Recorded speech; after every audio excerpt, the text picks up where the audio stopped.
Hello बच्चों, बागलेश classes में आप सबका स्वागत है। बच्चों, आज हम हिंदी की बुक क्षितिज के लेसन बाल गोविंद भगत के क्वेश्चन आंसर्स करेंगे और साथ ही इसके पीक वाई क्यूज करेंगे जो कि बोर्ड एग्जाम्स में कई बार पूछे जा चुके हैं। तो चलिए आज शुरू करते हैं इसके क्वेश्चन आंसर्स। पहला प्रश्न है, खेती बाड़ी से जुड़े गृहस्थ बाल गोविंद भगत अपनी किन चारित्रिक विशेषताओं के कारण साधु कहलाते थे? इसका उत्तर है, बाल गोविंद भगत खेती बाड़ी करने वाले एक सामान्य गृहस्थ थे, लेकिन उनकी चारित्रिक विशेषताएं उन्हें साधु के समान बना देती थी। वे बिल्कुल सरल जीवन जीते थे। वे कभी किसी का अहित नहीं सोचते थे।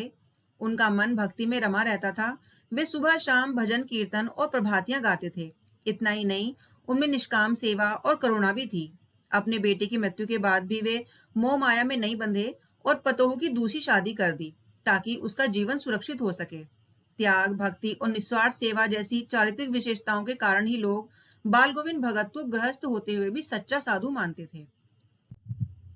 अगला प्रश्न है, भगत की पुत्र वधु उन्हें अकेले क्यों नहीं छोड़ना चाहती थी? इसका उत्तर है, भगत की पुत्र वधु उन्हें अकेले इसलिए नहीं छोड़ना चाहती थी क्योंकि वह उनके प्रति बहुत स्नेह और जिम्मेदारी महसूस करती थी। वह रो रो कर कहती थी कि अगर मैं चली गई तो आपके बुढ़ापे में आपके लिए भोजन कौन बनाएगा? बीमार होने पर आपको एक चुल्लू पानी तक कौन देगा? वह समझती थी कि उनकी देखभाल करने वाला और कोई नहीं है। यानी पुत्रवधु भगत की सेवा और देखभाल करने की भावना से उन्हें अकेले छोड़ने को तैयार नहीं थी।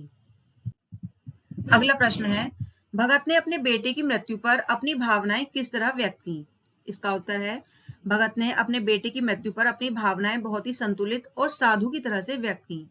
उन्होंने रोना धोना या शोक प्रकट नहीं किया। उन्होंने बेटे के क्रियाकर्म में अनावश्यक आडंबर नहीं किया और अपनी पुत्र वधु से ही सारे संस्कार करवाए। श्राद्ध की अवधि पूरी होते ही उन्होंने पुत्र वधु को उसके भाई के साथ भेज दिया और कहा कि उसकी दूसरी शादी करा देना ताकि उसका भविष्य सुरक्षित हो सके। इस तरह बेटे की मृत्यु पर भगत ने अपनी भावनाओं को धैर्य, त्याग और विवेकपूर्ण निर्णय के रूप में व्यक्त किया। अगला प्रश्न है, भगत के व्यक्तित्व और उनकी वेशभूषा का अपने शब्दों में चित्र प्रस्तुत कीजिए। इसका उत्तर है, बाल गोविंद भगत मझोले कद के गोरे चिट्टे आदमी थे। उनकी उम्र 60 वर्ष से अधिक होगी। वे लंबी दाढ़ी या जटाजूट नहीं रखते थे, किंतु हमेशा उनका चेहरा सफेद बालों से ही जगमग किए रहता था।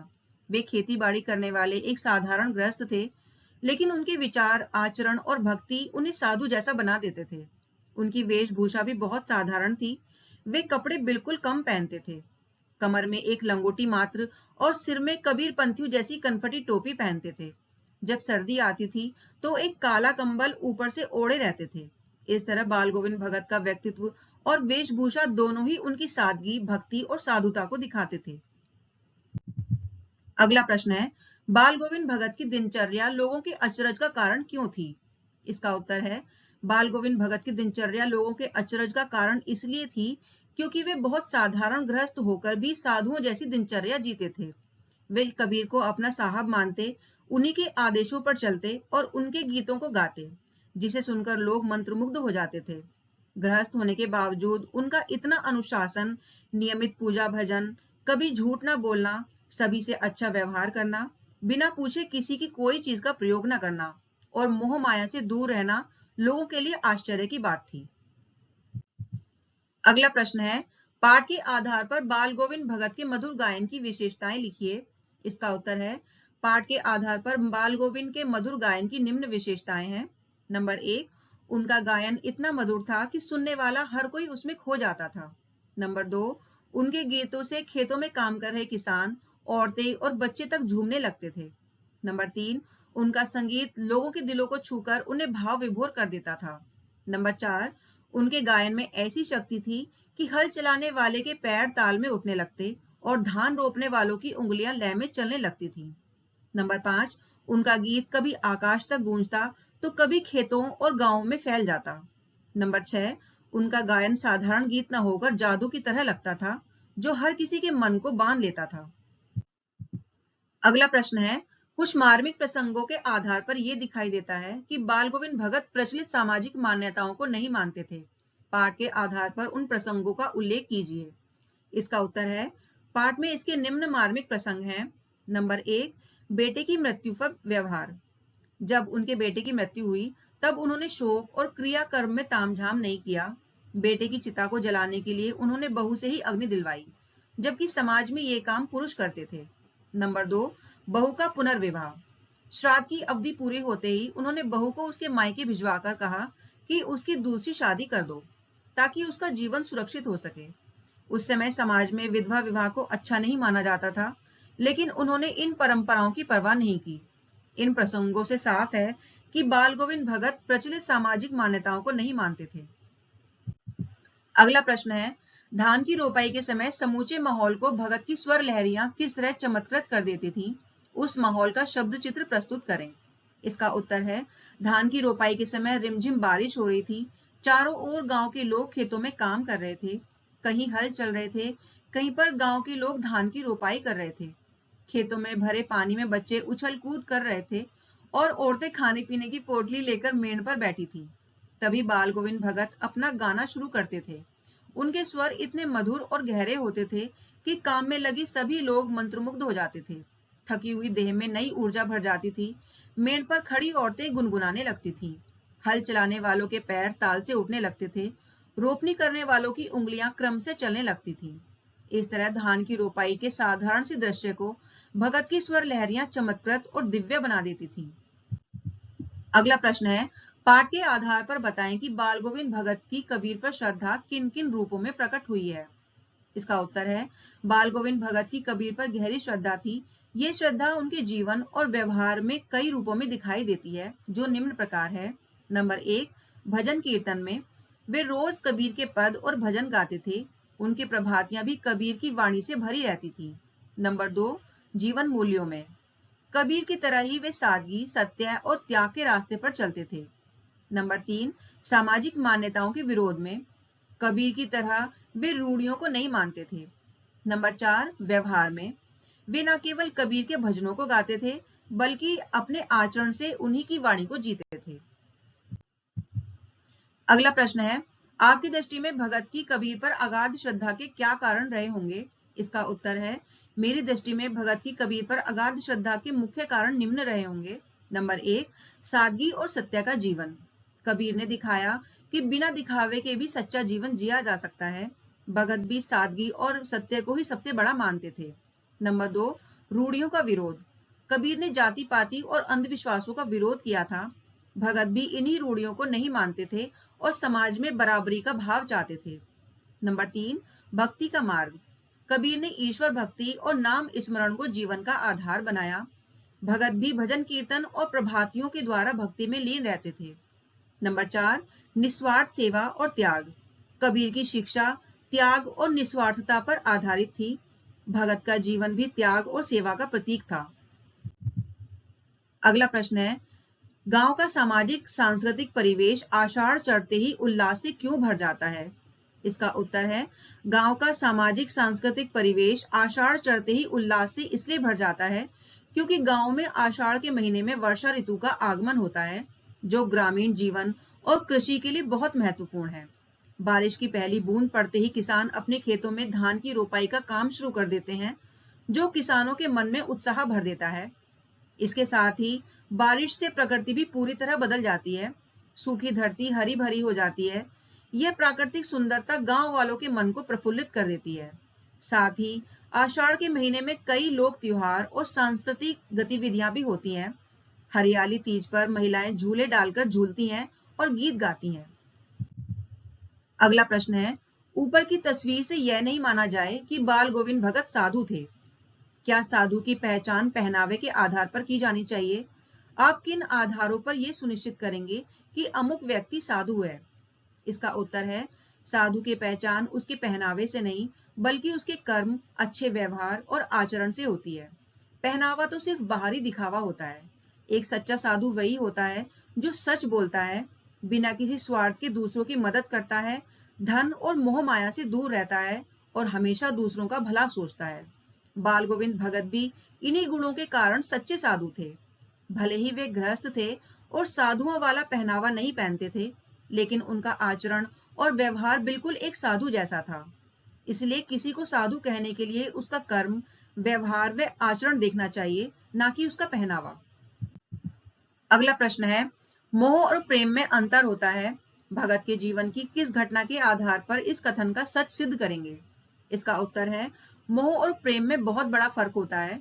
मोह में हम किसी को अपने पास रखना चाहते हैं, जबकि प्रेम में हम उसकी खुशी चाहते हैं, भले ही उसके लिए हमें त्याग करना पड़े। बाल गोविंद भगत के जीवन में उनके एकमात्र बेटे की मृत्यु की घटना इस बात को साबित करती है। बेटे की मौत पर आम लोगों की तरह रोने के बजाय उन्होंने गीत गाए और इसे आत्मा का परमात्मा से मिलन माना। ये मोह नहीं बल्कि सच्चा प्रेम था। इससे भी बढ़कर उन्होंने अपनी विधवा बहू की दूसरी शादी करवाने का फैसला किया। अगर उन्हें मोह होता तो वे उसे अपने पास रोक कर रखते, लेकिन उन्होंने अपनी बहू के भविष्य और खुशी के लिए उसे घर से विदा कर दिया। यह निस्वार्थ त्याग ही बताता है कि भगत को अपनी बहू से मोह नहीं बल्कि सच्चा प्रेम था। अगला प्रश्न है, इस पाठ में आए कोई 10 क्रिया विशेषण छाट कर लिखिए और उनके भेद भी बताइए। तो बच्चों, हमने इस लेसन में से कुछ क्रिया विशेषण छाटे हैं जो कि इस तरह से हैं। पहला है धीरे धीरे, ये भेद जो है इसमें रीतिवाचक क्रिया विशेषण है। नंबर 2 हमेशा, इसमें भेद है कालवाचक क्रिया विशेषण। नंबर 3 सदा सर्वदा, इसमें भेद है कालवाचक क्रिया विशेषण। नंबर 4 ऊपर, इसमें भेद है स्थानवाचक क्रिया विशेषण। नंबर 5 सामने, इसमें भेद है बच्चों स्थानवाचक क्रिया विशेषण। नंबर 6 कम, इसमें भेद है परिमाणवाचक क्रिया विशेषण। नंबर 7 अधिक, इसमें भेद है परिमाणवाचक क्रिया विशेषण। नंबर 8 बार बार, इसमें भेद है रीतिवाचक क्रिया विशेषण। नंबर 9 आज, इसमें भेद है कालवाचक क्रिया विशेषण। और नंबर 10 जल्दी, इसमें भेद है रीतिवाचक क्रिया विशेषण। बच्चों, इस तरह से ये इस लेसन के दिए गए प्रश्नोत्तर यहीं पर समाप्त हो जाते हैं। अब हम इस स्लाइड से PYQs करेंगे जो कि बोर्ड एग्जाम्स में पिछले वर्षों में आए हैं। तो इसमें जो 2023 का जो पहला प्रश्न है वो ये है, बाल गोविंद भगत के प्रति लेखक क्यों आकृष्ट था? पाठ के आधार पर किन्हीं 2 कारणों का उल्लेख कीजिए। इसका उत्तर है, लेखक बाल गोविंद भगत के प्रति मुख्य रूप से उनके साधु स्वभाव और मधुर गान के कारण आकृष्ट थे। नंबर 1 साधु स्वभाव और गृहस्थ जीवन का अनूठा संगम। लेखक बाल गोविंद भगत से इसलिए प्रभावित थे क्योंकि वे साधु नहीं होते हुए भी सच्चे साधु थे। वे गृहस्थ थे, खेती करते थे, फिर भी उनका व्यवहार किसी साधु से कम नहीं था।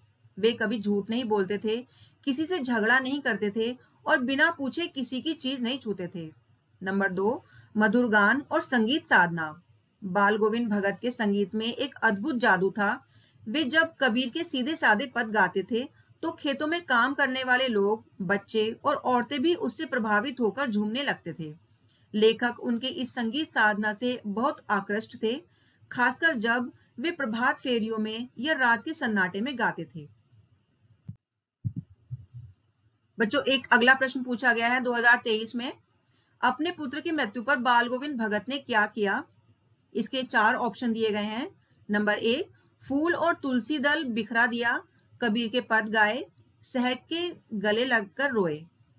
अगला फूट फूट कर रोए, कबीर के पद गाए, दीप जलाए। अगला है फूल और तुलसी दल नोच कर फेंक दिए, कबीर के पदों को पढ़ना छोड़ दिया, लोगों के साथ गले मिल रोए। अगला है फूल और तुलसी दल बिखरा दिया, शव के सिरहाने दीपक जलाया और कबीर के पद गाए। तो बच्चों, इसमें जो घ दिया हुआ है, फूल और तुलसी दल बिखरा दिया, शव के सिरहाने दीपक जलाया, कबीर के पद गाए, ये ऑप्शन इसमें सही है। बच्चों, अगला प्रश्न भी 2023 में पूछा गया है। लेखक की आंखों से देखा गया बाल गोविंद भगत की प्रभाती का दृश्य कैसा था? अपने शब्दों में लिखिए। इसका उत्तर है, जब लेखक एक बार बहुत ठंडी सुबह में बाल गोविंद भगत की प्रभाती सुनकर तालाब तक खींचे चले गए तो उस समय आकाश में तारे चमक रहे थे और पूरब की ओर हल्की लालिमा छा रही थी। लालिमा के बीच चमकता शुक्र तारा वातावरण को और भी सुंदर बना रहा था। चारों ओर खेत, बगीचे और घर कोहरे से ढके हुए थे, जिससे पूरा माहौल रहस्यमय लग रहा था। ऐसे वातावरण में भगत जी घास की चटाई पर पूरब की ओर मुंह करके बैठे थे। उन्होंने काला कंबल ओढ़ रखा था। वे खंजड़ी बजाते हुए लगातार गा रहे थे। बच्चों, अगला प्रश्न भी 2023 में पूछा गया है। निम्नलिखित में से कौन सा वाक्य कर्तवाच्य का उदाहरण नहीं है? क, बाल गोविंद भगत अपने खेत में रोपनी कर रहे थे। ख, बाल गोविंद भगत अपने खेत में रोपनी करवा रहा था। ग, बाल गोविंद भगत ने अपने खेत में रोपनी की। और घ, बाल गोविंद भगत द्वारा अपने खेत में रोपनी की गई। इसका उत्तर है, कर्तवाच्य क्या होता है पहले इसे समझते हैं। कर्तवाच्य होता है जिसमें कर्ता या काम करने वाला खुद क्रिया कर रहा हो। तो अब इसका उत्तर देखते हैं। इसका उत्तर है ख और घ। ये कर्तवाच्य के उदाहरण नहीं है। बच्चों अगला प्रश्न भी 2023 में पूछा गया है। निम्नलिखित वाक्यों में मिश्र वाक्य पहचान कर नीचे दिए गए सबसे सही विकल्प को चुनिए। क, कार्तिक आया नहीं कि बाल गोविंद भगत की प्रभातियां शुरू हुई। ख, बाल गोविंद भगत मंझोले कद के आदमी थे जो बहुत कम कपड़े पहनते थे। ग, ज्यों ही श्राद्ध की अवधि पूरी हो गई, पतोहू के भाई को बुलाकर उसके साथ कर दिया। घ, अब बुढ़ापा आ गया था किंतु टेक वही जवानी वाली थी। इसका विकल्प है पहले का केवल क सही है, नंबर 2 ख और ग सही है, नंबर 3 ग और घ सही है, और नंबर 4 क, ख और ग सही है। बच्चों अब इसका उत्तर अगली स्लाइड पर देखते हैं। इसका उत्तर है मिश्र वाक्य। बच्चों पहले समझते हैं मिश्र वाक्य क्या होता है। जिसमें एक मुख्य वाक्य और उसके साथ एक या एक से अधिक उपवाक्य या आश्रित वाक्य जुड़ा हुआ होता है, उसे मिश्र वाक्य कहते हैं। जैसे कि किसी सेंटेंस के बीच में की, जो, क्योंकि, जब, जहां, यदि, जैसे ही आदि शब्दों का प्रयोग होता है वो मिश्र वाक्य होता है। तो अब इसका उत्तर देखते हैं क्या उत्तर होगा। इसका सही उत्तर है नंबर 4। इसमें क, ख और ग सही है। देखिए पहले वाले में जो क है इसमें की शब्द आया है तो ये इसलिए पहले क सही है, और ख में जो आया है बीच में तो इसलिए ये एक मिश्र वाक्य है, और ग में ज्यों ही आया है तो इसलिए ये एक मिश्र वाक्य है। बच्चों अगला प्रश्न भी 2023 में पूछा गया है। ये भी एक मल्टीपल चॉइस क्वेश्चन है। घटना के आधार पर कहा जा सकता है कि बाल गोविंद भगत प्रचलित सामाजिक मान्यताओं को नहीं मानते थे। इसमें क्या है, जवान बेटे की मृत्यु पर पद गा रहे थे। ख, हर वर्ष गंगा स्नान के लिए जाते। ग, अपनी खेती बाड़ी स्वयं करते। और घ, बेटे का क्रियाकर्म बहू से करवाया। तो इसका उत्तर है घ, बेटे का क्रियाकर्म बहू से करवाया। अगला प्रश्न 2023 में पूछा गया है। निम्नलिखित वाक्य में से रेखांकित उपवाक्य का भेद बताइए। वे लंबी दाढ़ी तो नहीं रखते थे किंतु हमेशा उनका चेहरा सफेद बालों से जगमग किए रहता। क, संज्ञा आश्रित उपवाक्य है। ख, द्वितीय समानाधिकरण उपवाक्य है। ग, विशेषण आश्रित उपवाक्य है। या घ, क्रिया विशेषण आश्रित उपवाक्य है। तो बच्चों इसका उत्तर है ये एक क्रिया विशेषण आश्रित उपवाक्य है। अगला प्रश्न 2023 में पूछा गया है। बाल गोविंद भगत शीर्षक पाठ में किन सामाजिक रूढ़ियों पर प्रहार किया गया है, अपने शब्दों में लिखिए। इसका उत्तर है बाल गोविंद भगत शीर्षक पाठ में कई सामाजिक रूढ़ियों पर प्रहार किया गया है। जैसे नंबर 1, मृत्यु पर केवल पुरुष द्वारा क्रियाकर्म। जब उनके बेटे की मृत्यु हुई तब उन्होंने शोक और क्रियाकर्म में तामझाम नहीं किया। बेटे की चिता को जलाने के लिए उन्होंने बहू से ही अग्नि दिलवाई, जबकि समाज में यह काम पुरुष करते थे। नंबर 2, स्त्रियों के पुनर्विवाह पर रोक। श्राद्ध की अवधि पूरी होते ही उन्होंने बहू को उसके मायके भिजवाकर कहा कि उसकी दूसरी शादी कर दो ताकि उसका जीवन सुरक्षित हो सके। उस समय समाज में विधवा विवाह को अच्छा नहीं माना जाता था, लेकिन उन्होंने इन परंपराओं की परवाह नहीं की। बच्चों अगला प्रश्न भी 2023 में पूछा गया है। बाल गोविंद भगत की गर्मियों का संध्या के दृश्य का चित्रण अपने शब्दों में कीजिए।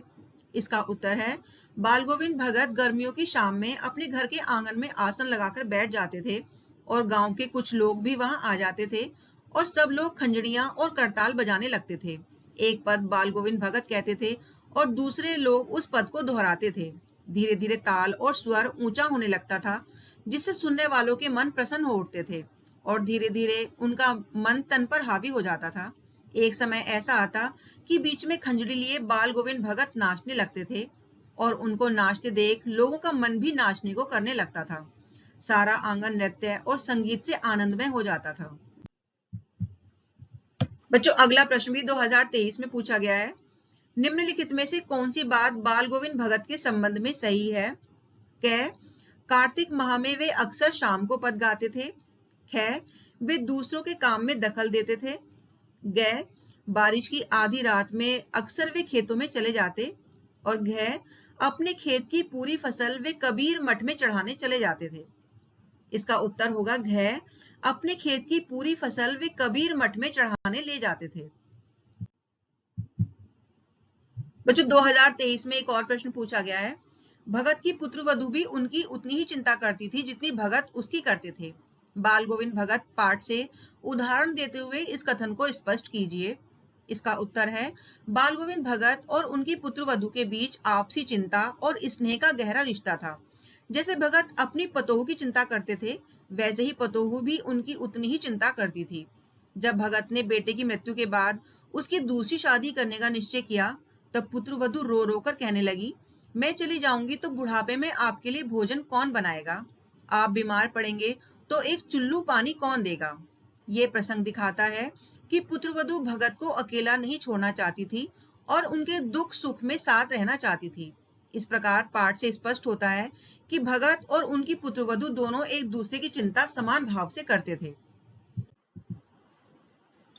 बच्चों 2023 में एक और प्रश्न पूछा गया है। बाल गोविंद भगत गृहस्थी के भीतर भी सन्यासी किस तरह थे? इसका उत्तर है बाल गोविंद भगत खेती बाड़ी करने वाले एक सामान्य गृहस्थ थे। वे बिल्कुल सरल जीवन जीते थे और कभी किसी का अहित नहीं सोचते थे। वे सुबह शाम भजन कीर्तन और प्रभातियां गाते थे। इतना ही नहीं, उनमें निष्काम सेवा और करुणा भी थी। अपने बेटे की मृत्यु के बाद भी वे मोह माया में नहीं बंधे और पतोहू की दूसरी शादी के लिए कहा ताकि उसका जीवन सुरक्षित हो सके। त्याग, भक्ति और निस्वार्थ सेवा जैसी चारित्रिक विशेषताओं से स्पष्ट होता है कि बाल गोविंद भगत गृहस्थी के भीतर भी सन्यासी की तरह थे। बच्चों अगला प्रश्न जो है ये 2024 में पूछा गया है। बाल गोविंद भगत पाठ के आधार पर लिखिए कि अपनी पतोहू के प्रति बाल गोविंद भगत का व्यवहार उनके किन गुणों को उजागर करता है? इसका उत्तर है बाल गोविंद भगत का अपनी पतोहू के प्रति व्यवहार उनके करुणा, निस्वार्थता और त्याग के गुणों को उजागर करता है। बेटी की मृत्यु के बाद भी उन्होंने पतोहू को अपने घर में रखकर उसका सहारा बनने की जगह उसके भविष्य की चिंता करते हुए उसकी दूसरी शादी कर दी। पतोहू उनके चरण पकड़कर रहने की विनती करती रही, पर भगत ने मोह माया से ऊपर उठकर उसका जीवन सुरक्षित करने का निर्णय लिया। इस घटना से उनके त्यागी, निष्पक्ष, दूरदर्शी और करुणामय व्यक्तित्व का परिचय मिलता है। बच्चों अगला प्रश्न भी 2024 में पूछा गया है। गंगा स्नान के लिए आने जाने के दौरान 4-5 दिनों तक बाल गोविंद भगत उपवास क्यों रखते थे? इसका उत्तर है बाल गोविंद भगत गंगा स्नान के लिए आने जाने के दिनों में 4-5 दिन तक उपवास इसलिए रखते थे क्योंकि वे गंगा यात्रा को धार्मिक और पवित्र मानते थे। उनका विश्वास था कि साधु को किसी से सहारा लेने का अधिकार नहीं है और गृहस्थ को किसी से भिक्षा मांगनी नहीं चाहिए। इसलिए वे घर से खाकर चलते थे और वापसी पर घर आकर ही भोजन करते थे। इसलिए वे यात्रा के दिनों में भोजन का त्याग कर केवल भजन कीर्तन और ईश्वर के स्मरण में लीन रहते थे। बच्चों अगला प्रश्न भी 2024 में पूछा गया है। बाल गोविंद भगत के स्वरों में एक विशेष प्रकार का आकर्षण था। पाठ के आधार पर स्पष्ट कीजिए। इसका उत्तर है बाल गोविंद भगत के स्वरों में एक विशेष आकर्षण था। उनके स्वर गहरे, मधुर और प्रभावशाली थे। जब वे सुबह के समय प्रभातियां और गर्मियों में शाम को अपने आंगन में भजन गाते थे तो उनका गायन सुनकर गांव वालों का तन और मन झूम उठता था। उनके गायन से खेत खलियानों में श्रम करते हुए किसानों को भी उत्साह मिल जाता था। उनके गायन में ऐसी सच्ची भक्ति और आत्मीयता झलकती थी कि हर कोई मंत्रमुग्ध हो जाता था।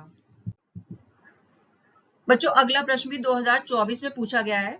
बाल गोविंद भगत साहब के भक्त थे। पंक्ति में वर्णित साहब कौन थे और उनके प्रति उनकी भक्ति के क्या कारण रहे होंगे? इसका उत्तर है बाल गोविंद भगत साहब के भक्त थे। पंक्ति में वर्णित साहब कबीर दास थे। कबीर दास जी के प्रति उनकी भक्ति के निम्न कारण थे।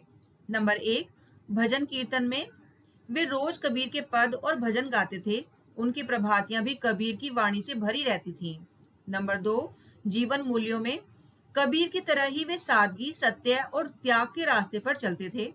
नंबर 3, सामाजिक मान्यताओं के विरोध में कबीर की तरह वे रूढ़ियों को नहीं मानते थे। और नंबर 4, व्यवहार में वे न केवल कबीर के भजनों को गाते थे बल्कि अपने आचरण से भी उन्हीं की वाणी को जीते थे। अगला प्रश्न भी बच्चों 2024 में पूछा गया है। कैसे कह सकते हैं कि बाल गोविंद भगत का जीवन चरित्र सामाजिक रूढ़ियों की उपेक्षा करता है? पाठ के आधार पर लिखिए। इसका उत्तर है बाल गोविंद भगत का जीवन चरित्र सामाजिक रूढ़ियों की अपेक्षा करता है, जो पाठ के निम्न प्रसंग से स्पष्ट होता है। नंबर 1, बेटी की मृत्यु पर व्यवहार। जब उनके बेटे की मृत्यु हुई तब उन्होंने शोक और क्रियाकर्म में तामझाम नहीं किया। बेटे की चिता को जलाने के लिए उन्होंने बहू से ही अग्नि दिलवाई, जबकि समाज में ये काम पुरुष करते थे। नंबर 2, बहू का पुनर्विवाह। श्राद्ध की अवधि पूरी होते ही उन्होंने बहू को उसके मायके भिजवाकर कहा कि उसकी दूसरी शादी कर दो ताकि उसका जीवन सुरक्षित हो सके। उस समय समाज में विधवा विवाह को अच्छा नहीं माना जाता था, लेकिन उन्होंने इन परंपराओं की परवाह नहीं की। बच्चों 2024 में एक और प्रश्न पूछा गया है। बाल गोविंद भगत अपने खेत की सारी फसल साहब को भेंट चढ़ा देते और प्रसाद में जो कुछ मिलता उसी से गुजारा करते थे। उनके ऐसा करने के पीछे क्या कारण रहे होंगे? इसका उत्तर है बाल गोविंद भगत अपनी पूरी फसल साहब यानी कबीर दास को भेंट चढ़ा देते थे और प्रसाद में जो कुछ मिलता उसी से गुजारा करते थे। इसके पीछे निम्न कारण रहे होंगे। नंबर 1, त्याग और भक्ति का भाव। वे मानते थे कि खेती से जो कुछ मिलता है वह ईश्वर की देन है, इसलिए पहले उसे ईश्वर को अर्पित करना ही सच्ची भक्ति है। नंबर 2, निष्काम भाव। उन्हें अपनी मेहनत का लाभ अपने लिए नहीं चाहिए था। वे लोभ मोह से मुक्त होकर सब कुछ प्रभु को समर्पित कर देते थे। नंबर 3, साधु समान जीवन। वे गृहस्थ होकर भी सन्यासी की तरह रहते थे। अपने लिए केवल उतना ही स्वीकार करते थे जितना प्रसाद के रूप में वापस मिलता था। नंबर 4, कबीर पर अगाध श्रद्धा। कबीर ने सच्चे साधक का मार्ग बताया था। भगत उनकी शिक्षा से प्रभावित होकर मानते थे कि प्रभु का दिया सब कुछ उन्हीं को लौटा देना चाहिए। अगला प्रश्न बच्चों 2019 में पूछा गया है। बाल गोविंद भगत अपने सुस्त और बोधे से बेटे के साथ कैसा व्यवहार करते थे और क्यों? इसका उत्तर है बाल गोविंद भगत अपने सुस्त और बोधे से बेटे के साथ मधुर व्यवहार करते थे, उसे ज्यादा मानते थे और प्यार करते थे, क्योंकि उनका मानना था कि ऐसे आदमियों पर ही ज्यादा नजर रखनी चाहिए और प्यार करना चाहिए, क्योंकि ऐसे आदमी देखरेख और प्यार के ज्यादा हकदार होते हैं। बच्चों अगला प्रश्न भी 2019 में पूछा गया है। बाल गोविंद भगत की दिनचर्या लोगों के आश्चर्य का कारण क्यों थी? इसका उत्तर है बाल गोविंद भगत की दिनचर्या लोगों के आश्चर्य का कारण इसलिए थी क्योंकि वे बहुत साधारण गृहस्थ होकर भी साधुओं जैसी दिनचर्या जीते थे। वे कबीर को अपना साहब मानते थे, उन्हीं के आदेशों पर चलते और उनके गीतों को गाते, जिसे सुनकर लोग मंत्रमुग्ध हो जाते थे। गृहस्थ होने के बावजूद उनका इतना अनुशासन, नियमित पूजा भजन, कभी झूठ नहीं बोलना, सभी से अच्छा व्यवहार करना, बिना पूछे किसी की चीज प्रयोग न करना और मोह माया से दूर रहना लोगों के लिए आश्चर्य की बात थी। तो बच्चों आज हमने इस लेसन के क्वेश्चन आंसर्स किए हैं और जो PYQs किए हैं। मैं आशा करती हूँ आपको ये सब समझ में आए होंगे, सभी के आंसर समझ में आए होंगे। बच्चों इस लेसन में से 1 या 2 प्रश्न हर साल पूछा जाता है, तो मैं आशा करती हूँ आपको ये करने में कोई भी परेशानी नहीं होगी। आप इसको पूरा कीजिए, इन सभी प्रश्नों को सही से पढ़िए। ठीक है, चलिए मिलते हैं अगली वीडियो में। तब तक वीडियो को लाइक और शेयर करें और चैनल को सब्सक्राइब करना ना भूलें, जिससे आने वाली वीडियोस आप तक पहुंच सके। Thank you.